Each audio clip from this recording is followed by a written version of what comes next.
Good afternoon student.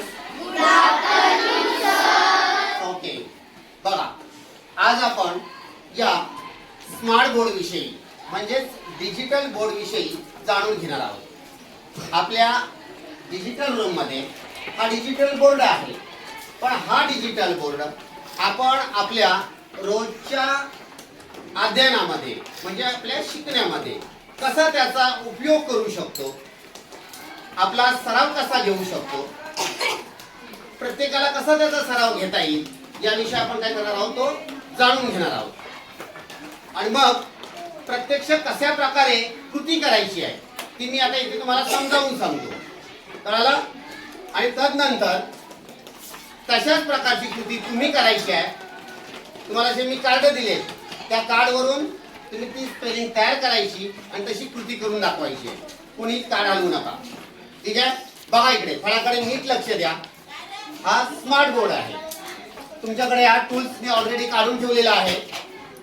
त्यानुसार बघा इथे हा पेन आहे, दिसतो पेन? या पेनवर क्लिक केला, आपण पेन सिलेक्ट केला. बघा की अशा प्रकारे आपल्याकडे कलर्स येत आहेत. तुम्हाला जी हवी तुमच्या आवडीची जी कलर्स हवी ती कलर तुम्ही काय करू शकता, लिखाणासाठी वापरू शकता. उदाहरणार्थ या ब्राऊन कलर आम्ही चूज केली, ते ब्राऊन आलं या सर्कल मध्ये. ते ब्राऊन कलर चूज केल्यानंतर ब्राऊन आलं आणि मग आपण काय केलं इथे क्रॉस. कॉम्प्युटरवर किंवा डिजिटलवर एखादी फाईल आपल्याला घालवायची असेल तर क्रॉसवर क्लिक केल्यानंतर ती फाईल जाते. तशी आपण ती काय केलेली आहे, फाईल घालवलेली आहे. आता आपण काय करणार आहोत, पेन सिलेक्ट करून आपण इथे लिहिणार आहोत. उदाहरणार्थ मला स्टुडंट असं लिहायचं आहे. काय लिहायचं आहे? स्टुडंटचा आपण एस घेतला, बरोबर आहे. नंतर बोला T U D E N T. अशा प्रकारे आपण डिजिटलचा उपयोग करून आपल्या बोटाच्या साहाय्याने बोटाचा सेन्सर त्याला आपण दिला म्हणजे आपल्या बोटाची प्रॅक्टिस होईल. आपल्याला लिखाणाला हँडरायटिंगला हे चांगलं पडेल. त्याची प्रॅक्टिस घेऊन आपण काय स्टुडंट स्पेलिंग तयार केली. आता काय झालं, माझ्या इथे पटकन हात लागला, स्पर्श झाला. बोलल्यानंतर आपण सिलेक्ट केलेला पेनामुळे तिथे खराबी होऊ शकते. मग काय करायचं, आपण इरेझर मध्ये जायचं. इरेझर मधला स्ट्रोक निवडायचा. स्ट्रोक निवडून इथे स्ट्रोक दिल्यानंतर आपण जी काय खाडाखोड झाली असेल, चुकून एखादा स्पर्श झाला असेल तो लगेच इरेज होतो. पुन्हा आपण गेलो इरेझर मध्ये, आपल्याला हे घालवायचं आहे तर आपल्याला आणखी दुसऱ्या शब्दाची प्रॅक्टिस करायची आहे, वाक्य लिहायचे आहे किंवा पॅसेज लिहायचे. तर मग काय करू शकतो, आपण इथे क्लिअर ऑल निवडला. क्लिअर ऑल ऑप्शन निवडल्यानंतर इथे आपल्याला तो प्रश्न विचारतो. हा जो बोर्ड आहे, कॅनव्हास आहे, तो प्रश्न विचारतो आपल्याला की काय करू, क्लिअर करू का? Do you want to clear all content from the canvas? या पडद्यावरून या बोर्डवरून हे सगळे लिहिलेलं आहे ते घालू का, मी क्लिअर करू का? मग आपण त्याला बोलायचं ठीक आहे क्लिअर कर, इट्स ओके. झालं क्लिअर? कळालं? अशा प्रकारे आपण या डिजिटल बोर्डचा उपयोग करून आपल्याला जे हवंय ते आपण सेट काढू शकतो. आपण एखादे वाक्य लिहू शकतो, स्पेलिंग तयार करू शकतो. कशाही प्रकारे या डिजिटल बोर्डचा उपयोग आपण काय करू शकतो, आपल्या रोजच्या अध्ययनामध्ये तुम्ही करू शकता. ठीक आहे? कळलं की पुन्हा एकदा सांगू? सगळ्यांना कळालं कसं करायचं? आता प्रत्यक्षात तुम्ही करायचंय. प्रत्येकाने ज्याला सांगेल त्याने करायचं आहे. प्रथम तू ये प्रथम करून दाखव, पटकन बघू. जसं सांगितलं तसं करा. ठीक आहे? Okay, good good.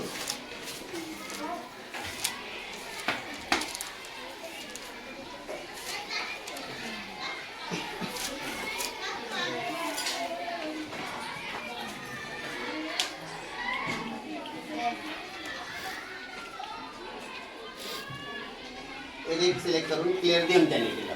उत्तम. चला नेक्स्ट. हा नेक्स्ट तू ये, गो तू जा. हा ओके, पेन ऑलरेडी सिलेक्ट आहे, नाही केलं तरी चालेल. कसं घालवायचं फाईल? गुड.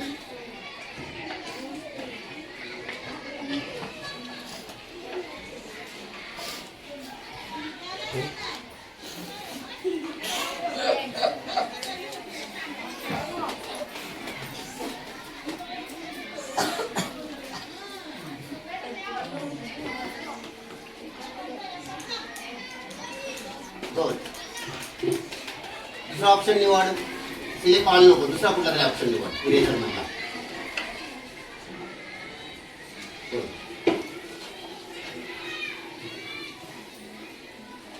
इरेझर ऑप्शन निवडला तिने आणि इरेझर मुळे काय झालं, आपण सहज जसं आपण पेजवर इरेझरच्या साईने रब करतो तसे बोर्डवर काय करू शकतो, आपण रब करू शकतो.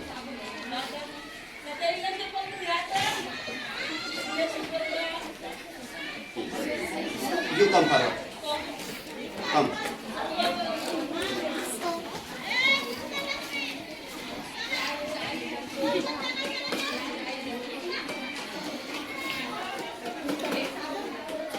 प्रत्येकाला संधी मिळेल. Okay. Everyone will get chance. Don't make noise.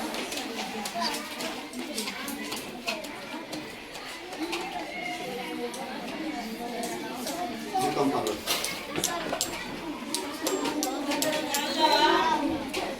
Everyone will get chance. Don't make noise.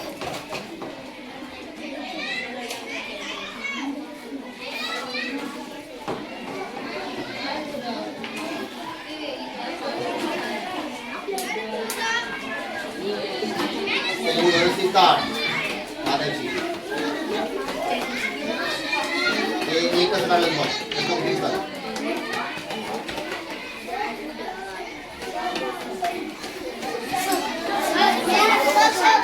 Don't make noise. You go.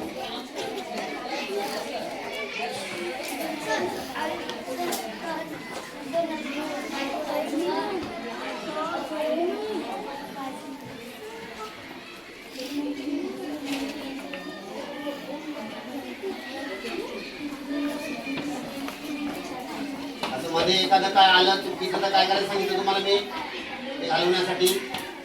हा ते सगळं गेलं बघ.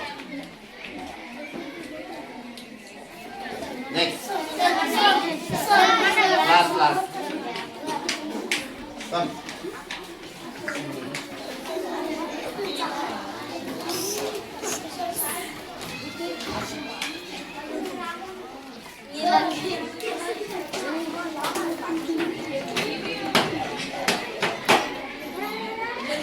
अक्षर चांगला काढ. इरेजर निवड, इरेजर निवड.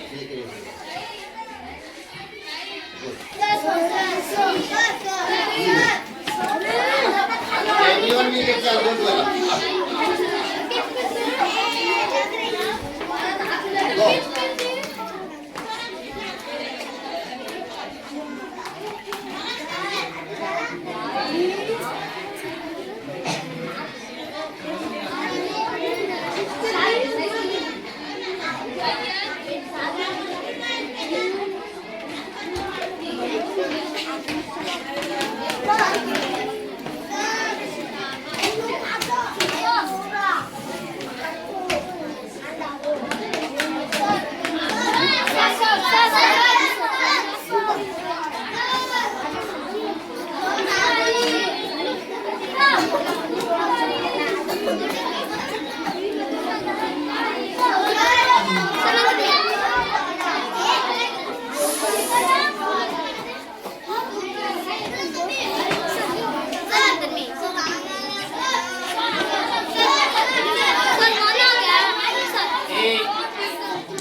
मित्र हो, हा जर माझा व्हिडिओ तुम्हाला आवडला असेल तर या व्हिडिओला लाईक करा, शेअर करा आणि माझ्या या चॅनलला सबस्क्राईब करा.